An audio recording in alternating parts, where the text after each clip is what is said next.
시간 우리 기도하심으로 오늘 예배를 하나님 앞에 올려드리겠습니다.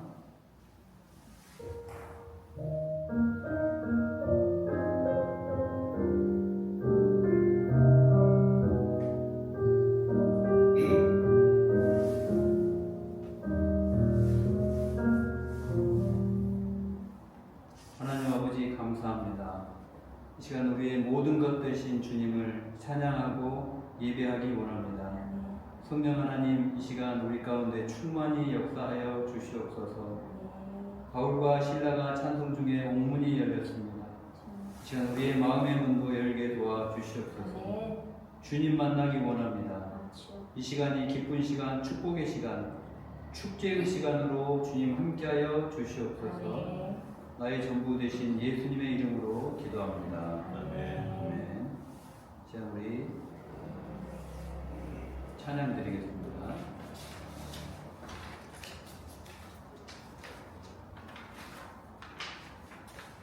주의 길을 가려 찬양 드리겠습니다.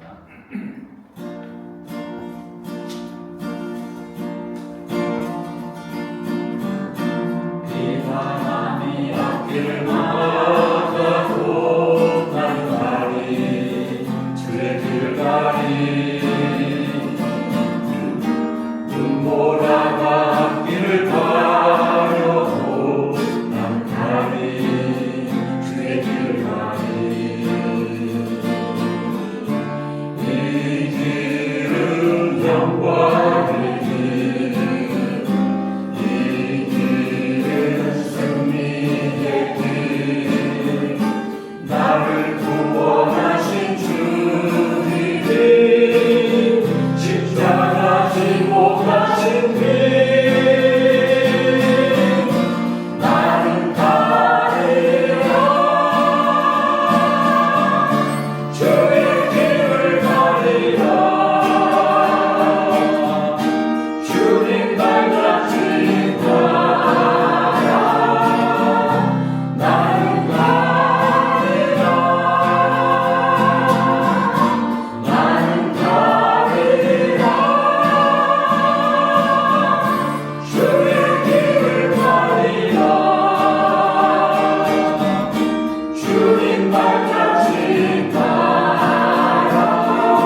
다 같이 기도드리겠습니다.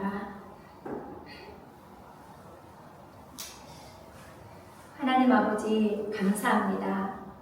한 주간도 주님의 날개 그늘 아래 지켜주셨다가 거룩한 주일 이곳에 모이게 하신 주님을 찬양합니다. 가치의 혼란으로 갈수록 어둠이 짙어가는 이 세대지만 우리로 하여금 참 진리 되신 주님을 알게 하시고 그 주님을 바라보게 하시며 오늘 이렇게 예배자로 서게 하신 주님께 감사와 찬양을 드립니다. 너희는 이 세대를 본받지 말고 오직 마음을 새롭게 함으로 변화를 받아 하나님의 선하시고 기뻐하시고 온전하신 뜻이 무엇인지 분별하도록 하라 말씀하신 주님, 주신 믿음을 지켜내기보다 넘어지고 무너질 때가 더 많았던 저희들입니다.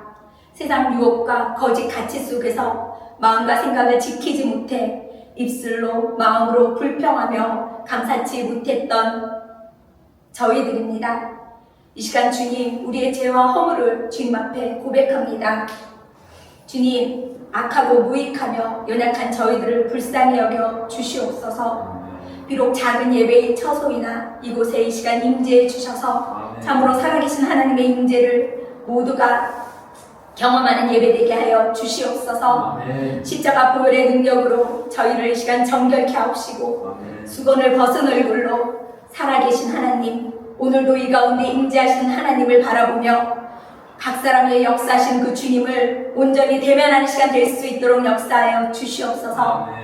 영원히 죽을 수밖에 없는 죄인에게 찾아오셔서 구원의 복된 은혜를 허락하여 주셨사오니 삶의 고통과 슬픔 속에서도 소망을 놓지 않는 인생들로 붙들어 주시옵소서. 주님, 주님께서 세우신 우리 펠로십 처치를 위해 기도합니다.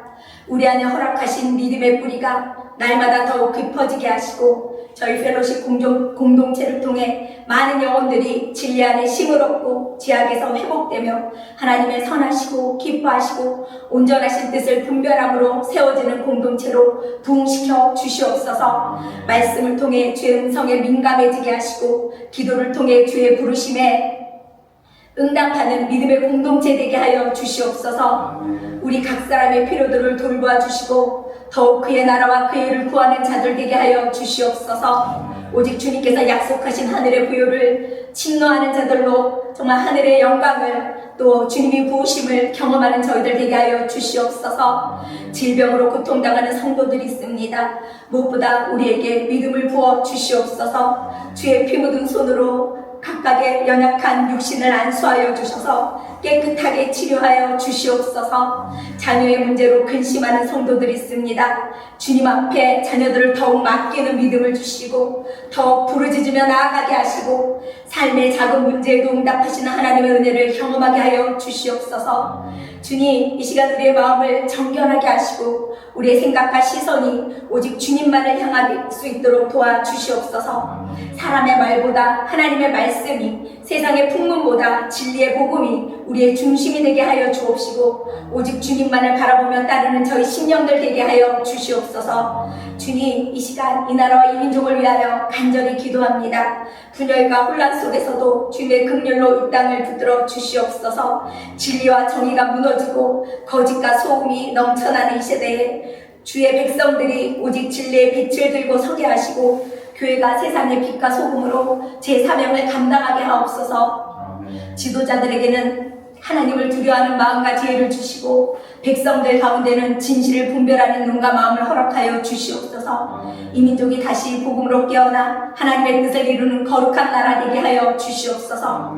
특별히 이번 주는 주의 은혜로 긴 가정을 마치고 김성희 목사님께서 목사 안수를 받으셨습니다. 주의 종을 사랑하시고 기쁨으로 기름 부어주신 주님 감사합니다. 늦은 나이에 주님께 바친 인생이기에 한 걸음도 앞날을 알 수 없을지라도 신실하신 주님의 인도하심을 신뢰하며 복음의 확신 속에 담대히 믿음의 길 걸어가는 주의 종 되게 하여 주시옵소서. 이 시간 말씀을 선포하십니다. 김성희 목사님을 주의 성령으로 붙들어 주시옵소서. 사람의 말이 아니라 주의 뜻이 선포되게 하시며 듣는 모든 심령이 성령의 감동과 깨달음으로 변화되고자 결단하는 시간 되게 하여 주시옵소서. 굳어있는 마음을 부드럽게 만드시며 상한 마음을 위로하여 주시고 흩어진 생각들을 진리로 모으시는 주의 능력을 강력하게 경험하는 예배자들이 되게 하옵소서. 오늘도 모든 순서와 말씀, 찬양과 기도를 주님의 손에 온전히 맡깁니다. 우리의 참 길이요 진리요 생명 되신 예수 그리스도의 이름으로 간절히 기도드렸습니다. 아멘. 네, 오늘 저에게 주시는 하나님의 말씀은 요한복음 21장 21절에서 23절까지 말씀입니다.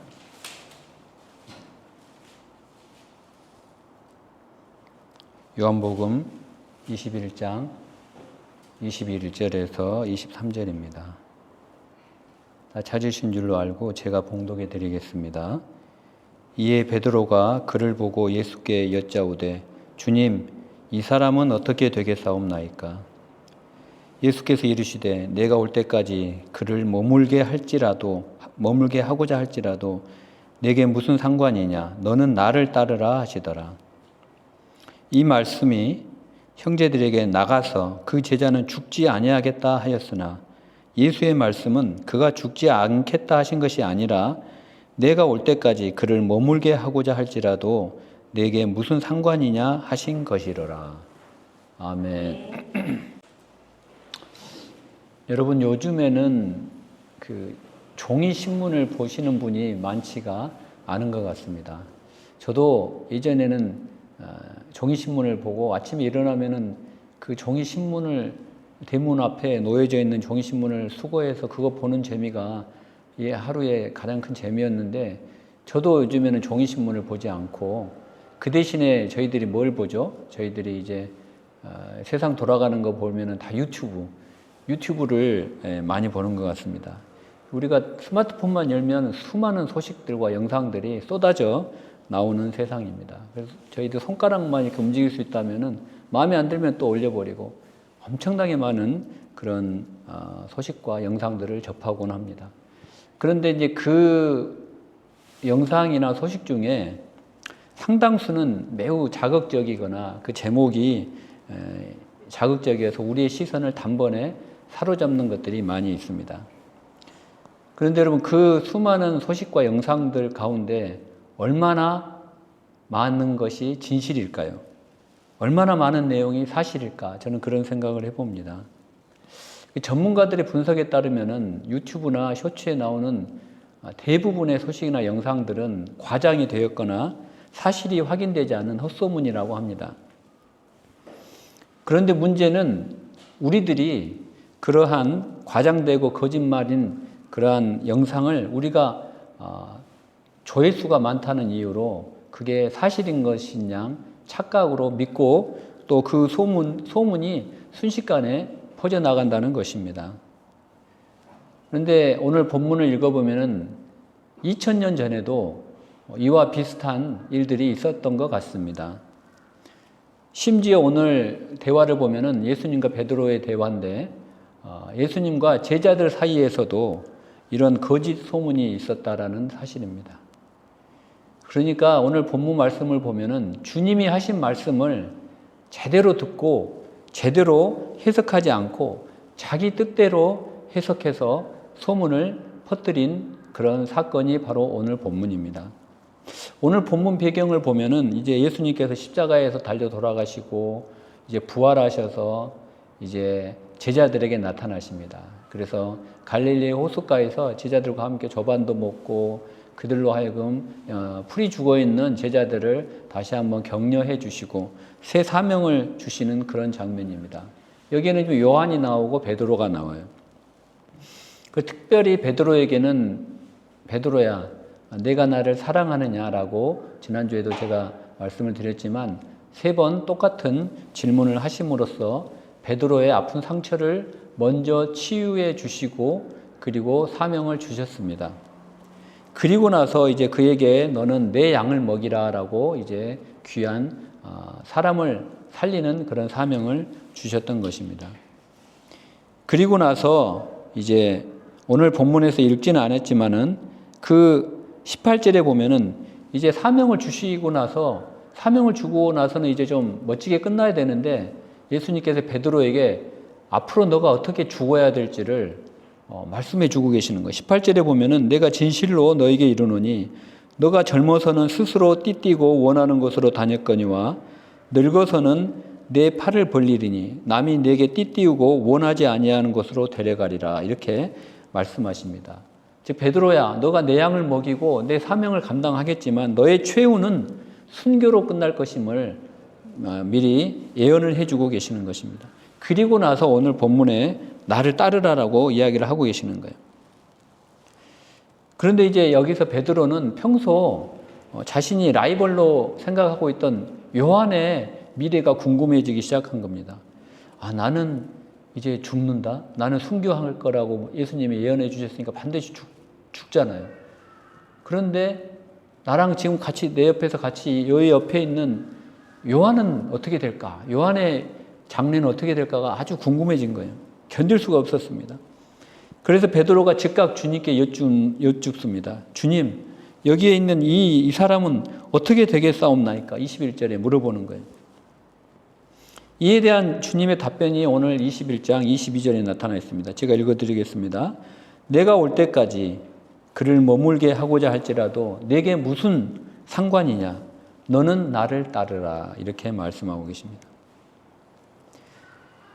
그러니까 무슨 말이냐면 주님께서는 베드로에게 설령 주님께서 이제 승천하신 다음에 재림하시는데 그 재림하실 때까지 요한을 이 땅에 살려두고 남겨두신다고 할지라도 if, 가정법이죠. if죠.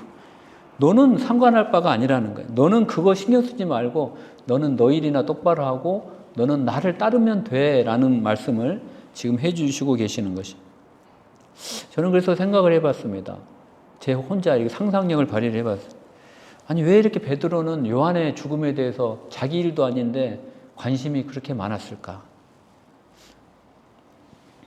아니 요한은 나는 순교를 하는데 요한은 순교도 안 하고 품위 있게 자연사 자기가 다 기력이 쇠할 때까지 살다가 생을 마감을 한다? 나만 이렇게 비참하게 순교를 할까? 라는 억울한 마음이 혹시나 들지는 않았을까? 아니면 반대로 순교의 영광을 자신만이 누리는 것을 확인하고 싶었던 걸까? 이 두 가지 중에 하나인데 아마 제 추측은 전자인 것 같아요. 근데 아무튼 옆에서 지금 주님을 따라서 같이 걸어가고 있는 요한을 바라보면서 주님, 그러면 저 사람은 미래가 어떻게 될 겁니까? 라고 물어보면서 남일에 그렇게 관심을 많이 갖고 있는 베드로의 모습을 오늘 보여주고 있는 것입니다. 예수님의 답이 그거죠. 너희가 요한을 살려두든 말든 그건 너가 알 바 아니고 너는 그냥 나만 따라와 라고 지금 말씀하고 계시는 겁니다. 그런데 문제는 이렇게 주님이 해명까지 해주셨는데도 불구하고 베드로를 비롯한 소위 제자들이라고 하는 사람들, 특별히 제자들은 3년 동안이나 예수님을 지근해서 쫓아다녔던 사람들이잖아요. 그런데 이 제자들과 베드로가 예수님이 가정법을 사용해서 내가 만약 요한을 살려둔다고 할지라도 라고 했지만 그들은 이것을 직설법으로 해석을 해서 예수님이 그러시는데 요한은 예수님이 나중에 재림하실 때까지 살려둔데 죽지 않는데 이렇게 헛소문을 퍼뜨린 것입니다. 그리고 그 거짓말은 오늘 보면은 본문에 즉각 제자들 사이에 소문이 퍼지기 시작합니다. 여러분 이런 소문이 퍼지면은 이 제자들 사이에 분열이 일어나지 않겠습니까? 이 제자들뿐만이 아니라 모인 모든 사람들이 분열이 일어날 수 있어요. 누구는 순교를 하고 누구는 자연사하고 불공평하잖아요. 그리고 이제 요한복음이 21장으로 끝나고 이제 사도행전으로 넘어가는 거거든요. 사도행전이 무엇입니까, 여러분? 이제 교회가 막 태동하는 시기예요. 사도들로 하여금 사도들의 행적을 기록하면서 그 중에 이제 여러 사도들이 있지만 여러 사도들이 교회를 세우고 그 교회를 또 일구어 가는 그런 교회 행전이 이제 막 시작이 되려고 하는 그 시점에 이런 사건을 이야기를 하고 있다는 것이죠. 사실 여러분 요한복음은 21장으로 되어 있지만 많은 신학자들이 요한복음은 20장에서 끝났어야 마땅하다라고 주장을 합니다. 여러분들이 요한복음을 읽어보시면 모든 복음이 이제 20장에서 마무리가 멋있게 끝나는 거예요. 그런데 이 21장을 21장이 나타나서 이런 거짓 소문으로 막을 내리고 그리고 사도행전으로 넘어간다는 것이죠. 그래서 많은 신학자들이 이 요한복음의 21장을 요한복음의 하나의 부록 정도로 생각을 하는 분들도 많이 있습니다. 그러나 여러분, 예수님께서 성경을 1.1획도 실수로 하지 않으신 분이시잖아요. 21장이 큰 의미가 있다는 것입니다. 교회를 시작하기 전에 너희는 교회가 이런 분열이 일어나고 이런 일들을 조심하라라고 분명히 강조하시고자 요한복음의 21장에 이런 소문의 이야기를 아마 삽입을 하지 않으셨을까, 저는 그렇게 생각을 합니다. 여러분, 이 교회는 자칫 잘못하면 헛소문과 거짓 소문의 진원지가 될 수 있다라는 사실에 대해서 주님의 경각심을 일깨워주고 계십니다. 여러분, 제가 자주 말씀을 드리지만 교회는 어떤 제도나 건물이 아니라 예수 그리스도를 주로 고백하는 사람들의 모임이라고 했습니다. 한 명은 아니고 최소한 복수죠. 복수, 에클레시아. 복수거든요. 이 사람들의 모임 중에서 여러분, 많은 우리 사람들의 모임이 있잖아요. 저와 여러분들 모임, 회사로 가면 또 카톡방도 있고 수십 가지 그 사람들의 모임이 있는데 그 중에 가장 이해관계가 복잡하고 많은 사람들과 관계를 맺을 수 있는 인간의 모임이 바로 교회라는 것입니다. 저도 지금 회사를 다니고 있지만 이제 얼마 남지 않았습니다. 회사를 다니고 있지만 종업원이 수천 명에 달하는 대기업에 근무하는 종사자라고 해도 그 사람이 그 회사에 그 수천 명을 다 알지를 못해요. 자기 부서와 관련이 되는 몇 명의 사람들, 그리고 자기의 이해 득실과 밀접한 영향을 줄 수 있는 몇몇 사람들에 대해서만 관심을 갖고 아는 거지 다른 부서는 상관이 없어요. 다른 부서가 뭐 어떻게 하든 뭐 다른 부서가 일을 많이 수주를 해서 영업이익을 많이 내든 저는 우리 부서만 신경을 쓰면 됩니다. 그런데 여러분, 교회는 그렇지가 않습니다. 교회는 이 세상의 그 어떤 모임보다도 사람에 대한 관심이 더 많은 모임이 바로 교회라는 것입니다. 심지어 자기가 다니지 않는 옆에 교회 사람에게도 관심이 많아요. 바로 이것이 이 세상에서 헛되고 거짓된 소문이 가장 쉽게 날 수 있는 인간의 모임 중에 하나가 교회인 이유입니다. 아마 신앙생활을 오래 하신 분이라면은 자신과 관련된 그런 헛된 소문 때문에 적어도 한두 번 또는 그 이상으로 가슴앓이를 해보신 분들이 많으실 것입니다. 저도 마찬가지입니다. 저도 모르는 소문을 제가 막 거꾸로 들어요. 기가 막히는 거죠.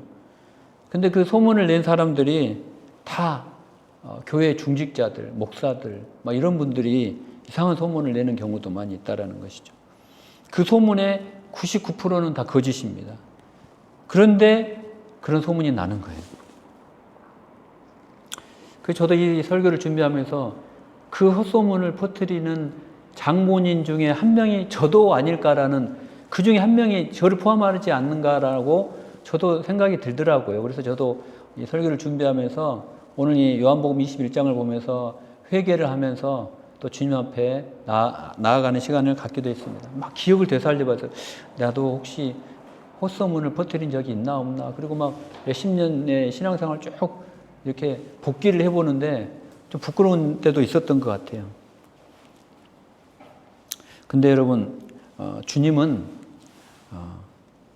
그런 헛소문을 퍼뜨리지 말라는 거예요. 그런 헛소문을 퍼뜨리지 말고 남의 말 하는 것이 별식과 같아서 뱃속 깊은 곳까지 들어간다고 하잖아요. 그만큼 사람들이 남 이야기를 하는 거를 재밌어 한다는 거예요.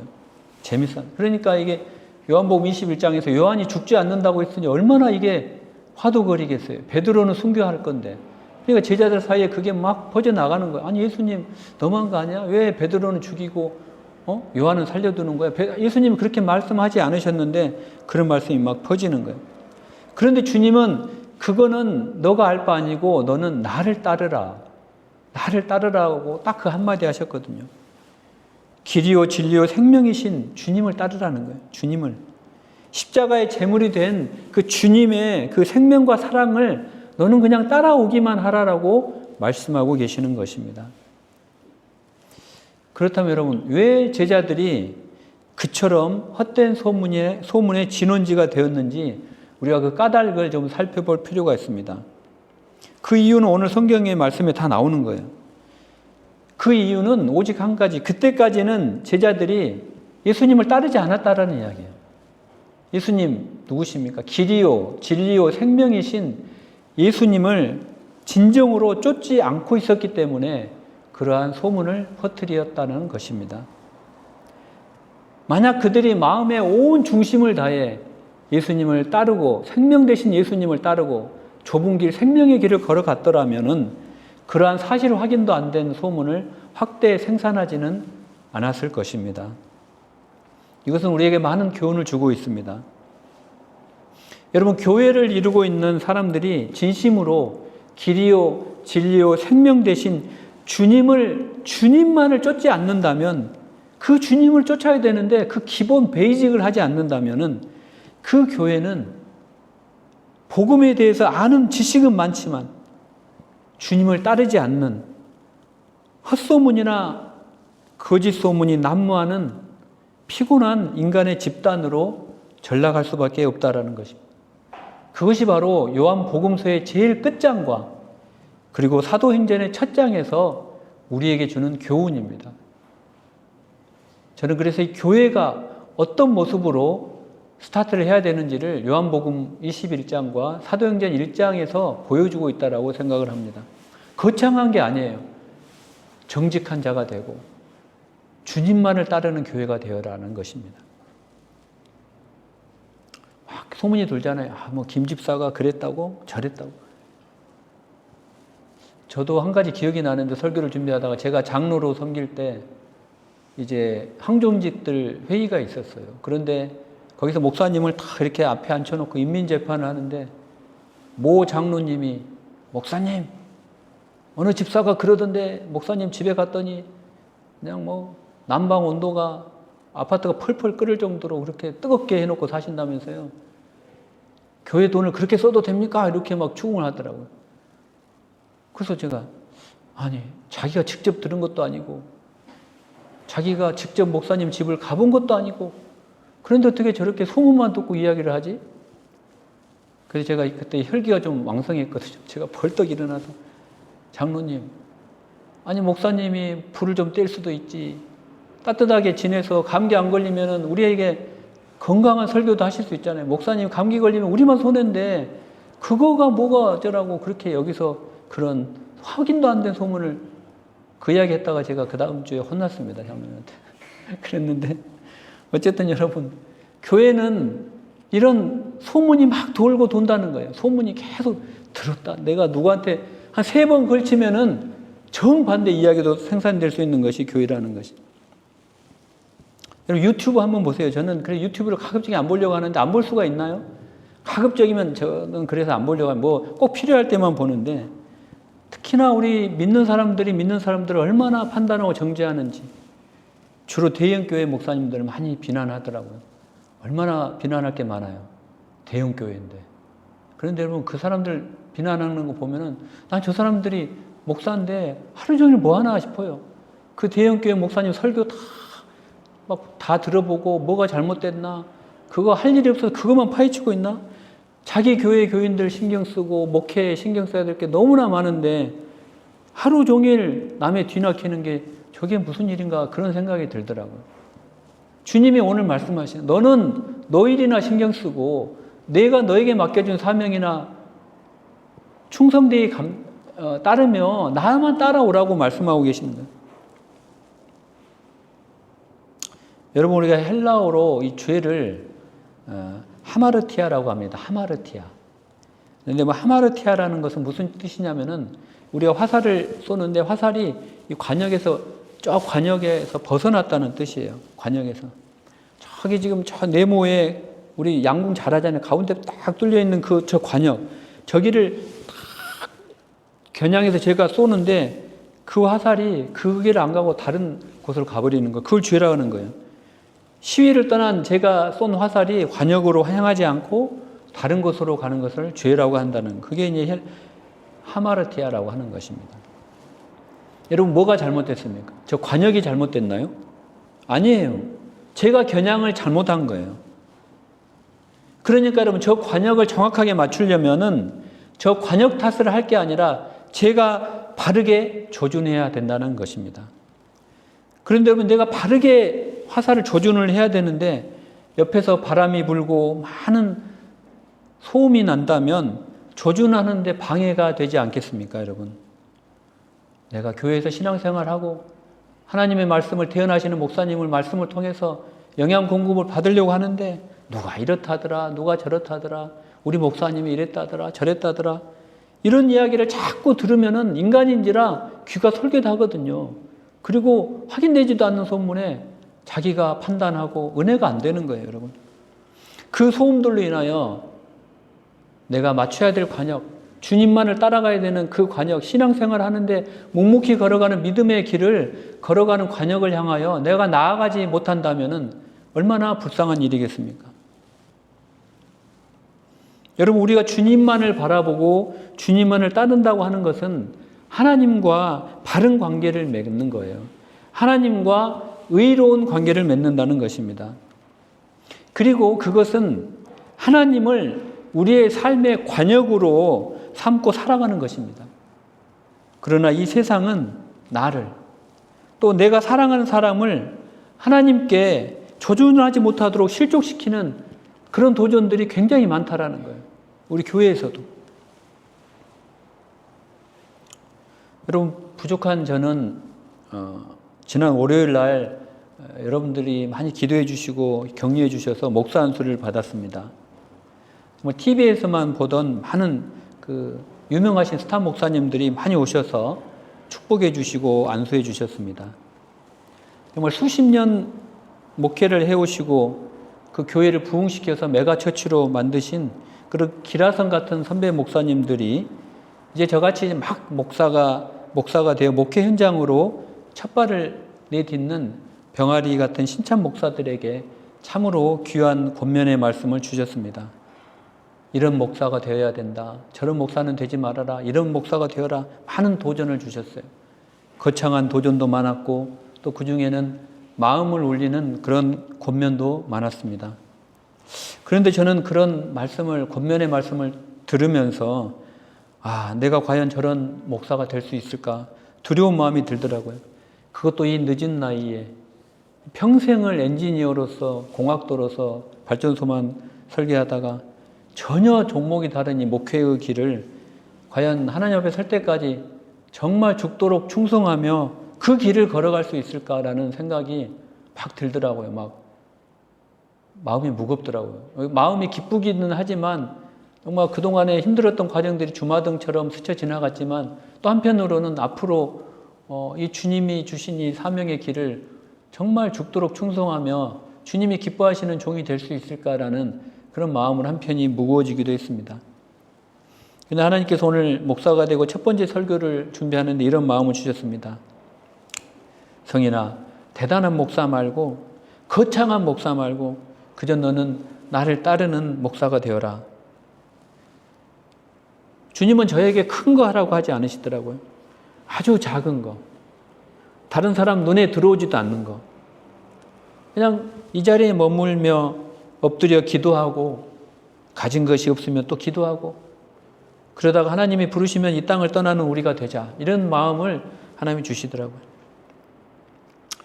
억울한 소리 요만큼도 못 들어서 흥분한 목사 되지 말고 또 남과 비교하고 조바심 내고 다른 사람을 판단하고 오늘 본문 말씀처럼 정직하지 못하고 이상한 소문내는 그런 목사 되지 말고 그저 나만 보고 나만 따라오는 그런 목사가 되어라라는 그런 감동을 주셨습니다.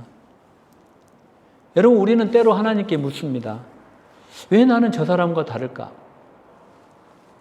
왜 나는 저 길이 아닐까? 왜 나는 자꾸만 초라할까? 그러나 여러분, 주님은 저와 여러분에게 말씀하십니다. 얘야, 나는 너에게 맡긴 길이 있단다.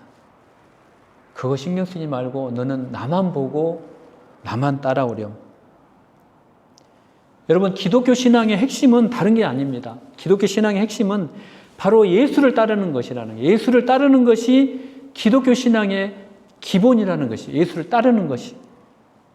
어떤 감상적이거나 감동적이거나 어떤 지적인 동의를 구하는 것이 신앙이라고 하지 않고 실질적으로, 실천적으로 조그만 것이라도 주님을 따라가는 그 사실적인 것이 바로 그 실체가 바로 신앙이라는 것입니다. 정말 저와 여러분의 삶이 그 조그만 한 구석이라도 한 발짝이라도 예수의 길을 실제적으로 내디뎌보는 그러한 삶이 되어서 주님을 따라가 보려고 몸부림치는 것이 바로 신앙이라는 것입니다. 어떤 마음의 감동, 지식적인 동의를 신앙이라고 말하지 않는다는 것이에요.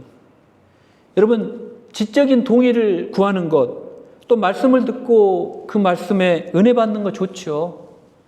그리고 그 말씀을 이해하는 거 좋아요. 아, 말씀이 그렇구나. 동의하는 거 좋은 것입니다. 그러나 여러분, 그것을 신앙이라고 하지 않는다는 것입니다. 아, 주님, 맞아. 주님이 우리 죄를 대신 지시기 위하여 십자가에 지셨군요. 십자가에서 돌아가셨군요. 3일 만에 부활하셨군요. 하나님이 천지 만물을 창조하셨군요. 아, 예, 저는 그 사실에 동의합니다. 감사합니다. 감동도 있어요. 그런데 여러분, 그 사실만을 신앙이라고 하지 않는다는 것입니다. 여러분, 우리가 찬양하고 예배하고 마음이 뜨거워질 수 있습니다. 그러나 그것만이 신앙이 아니라는 것이에요. 그거예요. 주일 성수하고 봉사하고 예배로 섬기고 헌금하고 that's it. 그게 다예요. 나 신앙생활 다 했어. that's it. 그러고 나서 하나님 앞에 떳떳하게 나와서 나 예배 나는 할 거 다 했다. 신앙생활 다 했다. 그러고 나서 나의 삶 속에서는 주님을 따르지 않는다. 여러분, 이것은 신앙생활이 아니라는 것입니다. 이것은 종교활동이지 신앙생활이 아니라는 것입니다. 우리의 일상생활 속에서, 나의 삶 속에서 한 조각이라도 주님을 쫓아가고 그 주님의 모습을 드러내는 것이 신앙생활인데, 그 주님을 따르지 않는다면 나의 삶의 모습은 교회 밖을 벗어나는 순간, 운전대를 잡는 순간 내가 주님과는 전혀 거리가 있는, 주님을 아예 모르는, 주님의 모습이 나의 모습 삶에서 전혀 나타나지 않는, 주님을 따르지 않는 그런 삶이라면 우리가 회개해야 된다는 것입니다. 오늘 주님은 요한복음 21장 말씀을 통하여 우리에게 그 말씀을 하고 계시는 거예요. 우리가 평생 교회를 다녔어도 3년 내내 주님을 따라다녔잖아요. 제자들, 베드로도 그렇고. 평생 우리가 교회를 다녔어도 나의 성경에 대한 지식은 충만해, 하늘까지 이를 것처럼. 그런데도 불구하고 나의 자아는, 내가 그리스도와 함께 십자가에 못 박혔나, 이제는 내가 산 것이 아니고 주님이 살아야 되는데 나의 자아는 여전히 시퍼렇게 살아있었어. 죄 짓는 데는 여전히 담대하게 죄를 짓고, 내가 조금도 손해보기 싫어하고 세상 사람들처럼 나를 핍박하는 자를 사랑하기는커녕 기회만 있으면 보복해주고 돌려주고 싶어하고, 이런 모습으로서는 우리가 주님을 따라가는 모습이 아니라는 것입니다. 주님은 말씀하셨습니다. 너희가 나를 따르려면은 자기를 부인하고 자기 십자가를 지고 나를 따를 것이니라. 자기를 부인하고 자기 십자가를 지고. 대단히 무거운 말입니다, 여러분. 대단히 무거운 말인데, 여러분, 그러나 주님만 따라가면 되는 거예요, 그냥. 어떻게 보면 또 쉬운 거예요. 여러분, 좁은 길을 걸어가십시오. 생명의 길을 걸어가십시오. 여러분, 넓은 문, 좁은 문이 있는데 너 어느 길을 들어갈래? 이런 선택이 아니에요. 초이스가 아니에요. 명령이에요, 주님은. 주님을 따라가려면은 좁은 문을 들어가야 돼요. 좁은 문을 들어가고 좁은 문을 걸어가고. 그러나 여러분, 그 좁은 문의 끝에는 무엇이 있냐면은 생명이 있다라는 거예요. 하나님의 나라가 있다라는 거예요. 주님은 여러분, 이 시간에 저와 여러분에게 다시 한번 간절한 마음으로 권면하고 계십니다. 너는 나를 따르라. 할렐루야. 아멘. 우리 이 시간 기도하는 시간 갖도록 하겠습니다.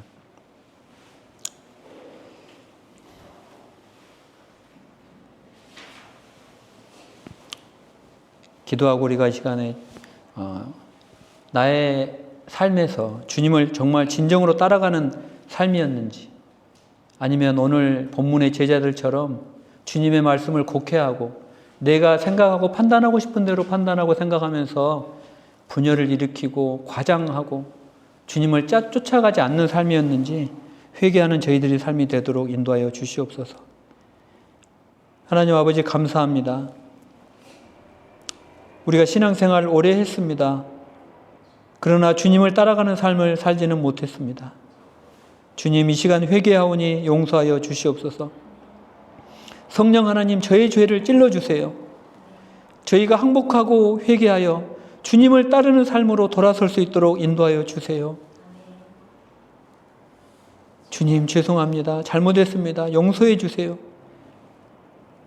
우리들이 미처 생각나지 못했던, 주님을 따라가지 못했던 부분들이 있다면 이 시간에 찔러주시고 기억나게 하시고 조그만 한 걸음이라도 주님을 쫓아가는 나의 삶에서 주님을 따르고 주님을 쫓고 주님께 시선을 고정하는 그러한 삶이 되도록 인도하여 주시옵소서.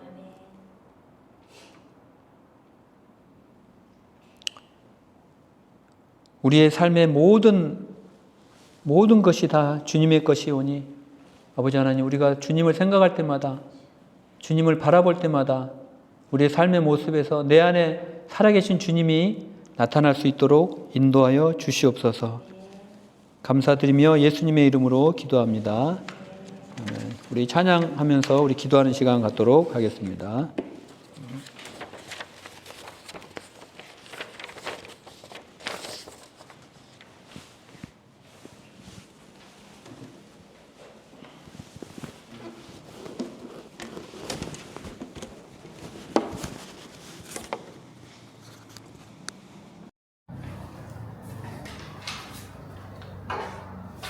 우리 내 영혼아 여호와를 송축하라. 기도드리겠습니다.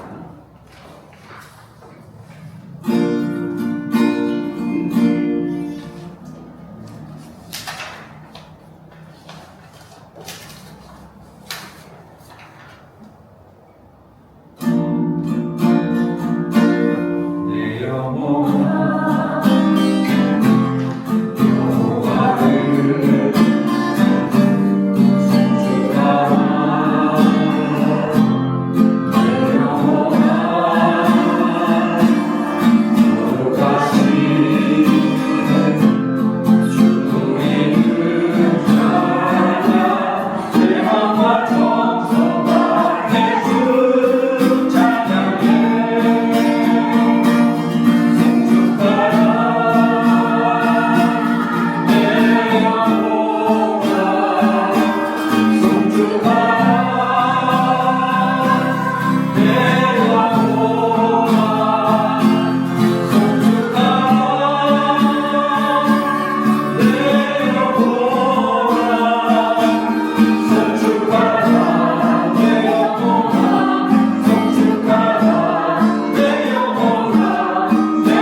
주여 한번 부르고 기도합니다.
아버지 하나님, 저희들이 신앙생활을 오래 했지만 아버지.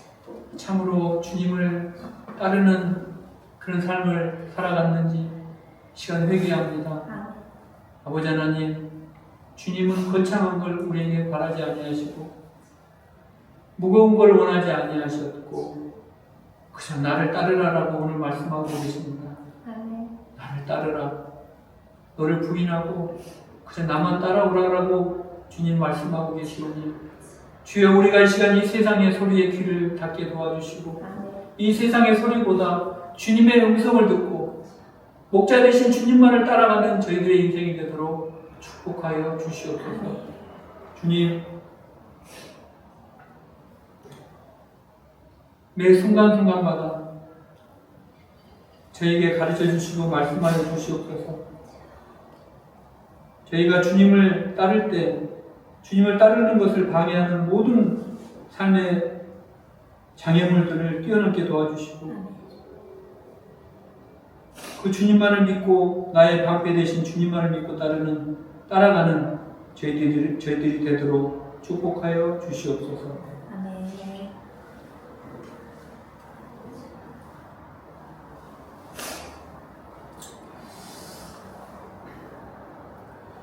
지금은 우리 주 예수 그리스도의 은혜와 하나님 아버지의 한량없으신 사랑과 성령 하나님의 교통하시며 역사하심, 오늘 말씀 앞에 마음을 드리고 주님만을 따라가기로 결심하는 모든 사랑하는 성도들과 그 가정과 일터 위에 이제로부터 영원까지 함께 하시기를 간절히 축원하옵나이다. 아멘.